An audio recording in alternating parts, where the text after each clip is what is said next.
नमस्कार साथियों, आज ओवैसी जी की ऐसी धुलाई अंजना ओम कश्यप ने की है कि आपको मज़ा ही आ जाएगा। और ओवैसी जी भी ये सोचते होंगे कि आज मैं कहाँ फंस गया जो है। चलिए एक बार इनका पूरा सुनते हैं, बस थोड़ा सा आप अंत तक वीडियो सुनिएगा और अगर पसंद आए तो लाइक ज़रूर कर लीजिएगा और भविष्य में इसी तरह की डिबेटें सुनने के लिए सब्सक्राइब अवश्य करना है। आइए शुरू केदार वीडियो। आइए देखिए, लिमिटेशन एक्ट जब अप्लाई होगा, आज से अप्लाई होगा, तो हम कई अपनी वक्फ की प्रॉपर्टीज को खो देंगे। जहां पर एक एनक्रोचर था, कल तक वो मालिक बनेगा। 5 साल का जो प्रैक्टिसिंग प्रोविजन है वो तो मैडम वो तो शुरू हो जाएगा कि आज से कोई अपनी प्रॉपर्टी वक्फ ही नहीं करेगा। सरकार बोलेगी तुमको प्रैक्टिसिंग मुसलमान है नहीं बताना पड़ेगा, तो गेम बजाना पड़ेगा। तो इसलिए इसको हम कॉशियसली देखने की जरूरत है। दो काउंटर सवाल है। आप कह रहे हैं कि प्योरली धर्म से जुड़ा मामला है, दूसरा पक्ष कहता है धर्म का नहीं, ये संपत्ति का मामला है, क्योंकि धर्म के आधार पर दान तो दिया जाता है, लेकिन उसके बाद उस प्रॉपर्टी का क्या मैनेजमेंट हो रहा है वो कई दशकों ने हिंदुस्तान ने देखा है। लेकिन मेरा प्रश्न आपसे सीधा है, बोर्ड में कोई हिंदू नहीं हो सकता है, लेकिन दान कोई हिंदू कर सकता है, इसको कैसे स्वीकार कर लेते हैं? ऐसा लग रहा है जैसे कोई स्टूडेंट होमवर्क किए बगैर स्कूल चला आया हो। अब तो कोई हिंदू दान नहीं कर सकेगा, क्योंकि उस पर तो रोक नहीं लगी है। आपने वो सेक्शन को ही उड़ा दिया, पुराना एक्ट।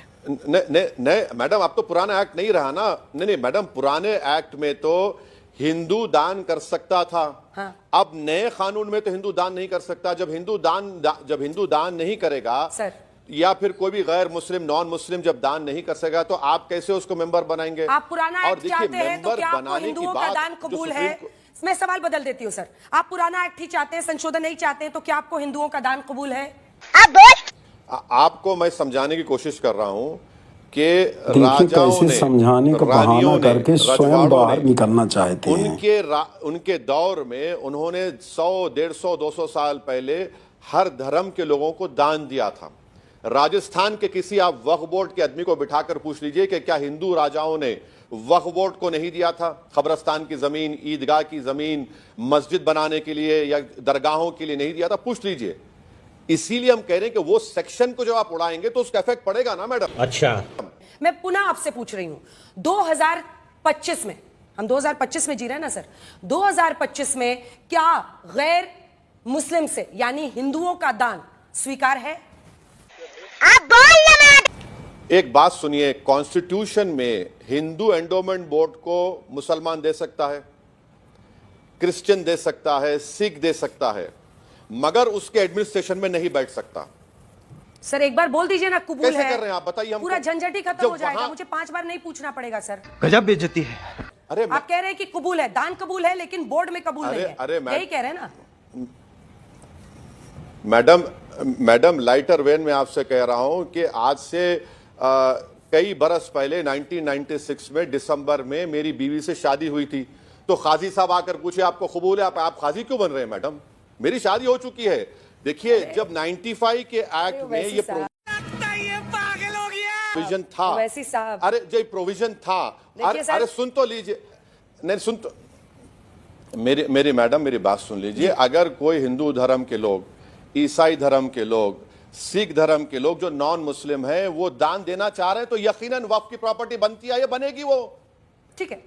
यकीनन वक्फ बोर्ड को अगर कोई देना चाह रहा है तो कबूल है, कोई बात नहीं, ठीक है। तो दान कबूल है, लेकिन बोर्ड में व्यक्ति कबूल नहीं है।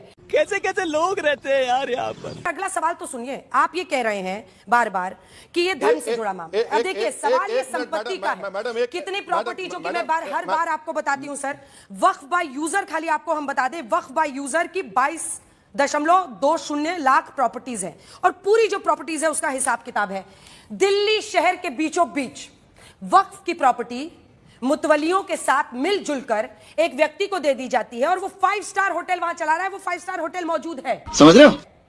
अब ऐसे में आप बताइए कि 5 स्टार होटल के लिए कोई दान देता है? अगर कोई मुस्लिम व्यक्ति इस्लाम में वक्फ को मानकर वक्फ करता है जमीन, तो वो किसके लिए करता है?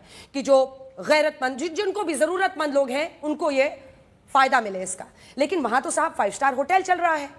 तो मेरा आपसे प्रश्न ये है कि ये 5 स्टार होटल अगर चल रहा है तो आप आगे के लिए डरा रहे हैं, लेकिन इस भयावह सच्चाई को कौन देखेगा कि इतने बड़े पैमाने पर भ्रष्टाचार हो रहा है सर, इतने बड़े पैमाने पर अलग अलग जगहों पर भ्रष्टाचार हो रहा है। और कितने अस्पताल, कितने स्कूल, कितनी यूनिवर्सिटी, कितना फायदा महिलाओं को पहुंचाया गया है इस वक्त से, अगर आपके पास डेटा हो आप बता दें। ये फंस गया सी है। मैडम अब ये लिमिटेशन एक्ट के जरिए तो वो मालिक बन गया ना। आप लिमिटेशन एक्ट, मोदी जी ने लिमिटेशन एक्ट अप्लाई कर दिया तो 5 स्टार होटल का मालिक हो गया वो। अगर लिमिटेशन एक्ट अप्लाई नहीं होता तो मैं उसके लिए लड़ता ना आज भी। अगर किसी ने गलती की तो हम तो लड़ते। आपने लिमिटेशन एक्ट अप्लाई करके आपने उसको दे दिया। अब रहा सवाल आपका कि कितने स्कूल चल रहे। मैं आपको दावत दे रहा हूं, मेरे साथ आप हैदराबाद को आइए। आपके स्कूल मैंने देखे हुए सर, आपके स्कूल देखे हुए मैंने। मैं आपको आपके स्कूल कॉलेज सब देखा हुआ है। मैं इंडिया की बात कर रही सुन हूँ। तो लीजिए मेरे मैं इंडिया की बात कर रही हूँ। अरे मैडम सुन तो लीजिए, आपको बीजेपी वाले एक नोट लिखकर भिजा रहे हैं। पूछो इनसे, पूछो ये कुछ नहीं। भाई वो अंधे हैं, वो नफरत में डूबे हुए हैं। कम से कम आप उनके दिए हुए कागज को एक्सेप्ट मत करिए। हमारे मतलब आपको मत सिखा चल। कोई प्रोपेगेंडा नहीं है सर, आपके अरे पास क्या कोई थोड़ी डेटा बोल नहीं रहे है। हैं आप हैदराबाद आप और सीखना नहीं हैदराबाद के चाहते बाद तो मैं गुलबर्गा क्या पहुंचे, उससे ज्यादा आप नहीं बता पाए। आप मुझे नंबर्स नहीं दे पाए। मैं तो पूछ रही हूँ ना सर, कितने हॉस्पिटल्स, आप नंबर दीजिए। और ये एक दो नहीं, दशकों के हिंदुस्तान में वक्त की गई जमीन से कितने अस्पताल। बोल बोल। आप तो अयोध्या भी नहीं माने थे सर, जब कोर्ट का ऑर्डर आया ना, था आपने अच्छा, उसको भी चैलेंज किया था। मैडम कोर्ट के जजमेंट से डिसएग्री करना ये मेरा राइट है, अगर मैं उसकी तौहीन नहीं कर रहा हूं तो। मगर उसी राम मंदिर के जजमेंट में वक्फ यूजर को अपहेल्ड किया गया था। आज वो सरकार उसका ऑपोजिट काम कर दी ना, कानून बनाकर। जब सरकार भूल गई क्या? ओवैसी साहब, अब मैं आपकी ज़मीर से जुड़ा हुआ एक सवाल आपसे पूछना चाहती हूँ। आपने अनेकों जगह पर कहा कि इस देश में मुसलमानों की मॉब लिंचिंग की जा रही है। कोर्ट ने भी मुर्शिदाबाद हिंसा को गलत ठहराया। जब आपसे पूछा गया कि चंदन दास और उनके पिता की मॉब लिंचिंग की गई मुर्शिदाबाद में, तो आपने कहा ये सवाल मुझसे मत पूछिए, आप ये पश्चिम बंगाल सरकार का मैं प्रवक्ता नहीं हूं, वहां पर पूछिए। अरे सुधरो रे अभी तो। एक आखिरी सवाल है। एक तरफ मुझे पता है कि आप ये कंपैरिजन नहीं है, लेकिन मैं सिर्फ एक डेटा आपके सामने रखना चाहती हूँ। एक तरफ राम मंदिर ट्रस्ट 5 सालों में कुल 396 करोड़ रुपए का टैक्स भरता है, जिसमें 272 crore GST, 39 crore TDS, 14 crore labour cess और बाकी अन्य तरह के टैक्स। दूसरी तरफ वक्फ बोर्ड, जिसके पास 1.2 लाख करोड़ की संपत्ति है। 2023-24 में वक्फ संपत्तियों से आई शुद्ध आय करीब 1.25 करोड़ रुपए की है। ये गलत हो रहा है या नहीं हो रहा है? मैं माना जो इसमें आया। मित्रों, यदि डिबेट पसंद आई हो तो